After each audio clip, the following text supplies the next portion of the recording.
एक तो बिजी चले जाए, ऊपर से एक लड़की को रखा है वो बोलने के लिए कि तू बिजी है। इतना बड़ा हो गया, इतना बड़ा हो गया।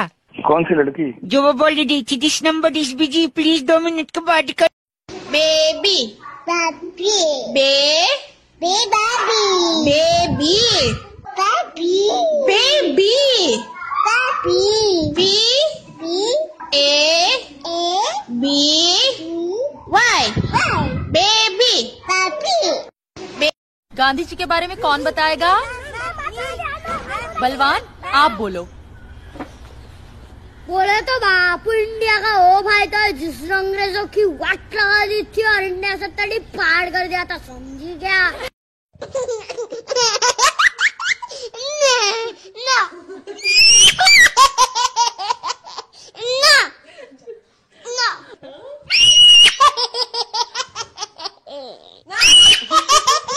मेरे पास सबूत है कि तुम्हारा चक्कर उस पड़ोसन के साथ चल रहा है।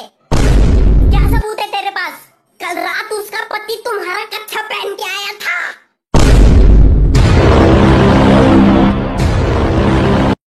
তুমি আমাকে ভালোবাসো, হ্যাঁ? তুমি আমাকে ভালোবাসো, হ্যাঁ? মুই তোমারে ভালোবাসি, তুমি আমারে ভালোবাসো, আমরা দুজন দুজনে ভালোবাসি। আমার মতো এরকম একটা মেয়ে তোমার মতো এরকম থার্ড ক্লাস ছেঁচড়া ছেলের সাথে প্রেম করবে?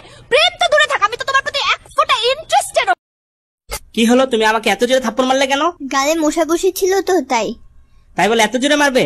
আমি বেঁচে থাকতে অন্য কেউ তোমার রক্ত খাবে, এটা আমি একদমই সহ্য করব না। पूछो ना। माय स्वीट हार्ट, बोले ना तुम्हारा नाम मैं अपने हाथ पर लिखूं या मेरे इस दिल पे? इधर उधर क्यों लिखते हो? मतलब अगर सच्चा प्यार करते हो तो अपने प्रॉपर्टी पेपर पे लिखो।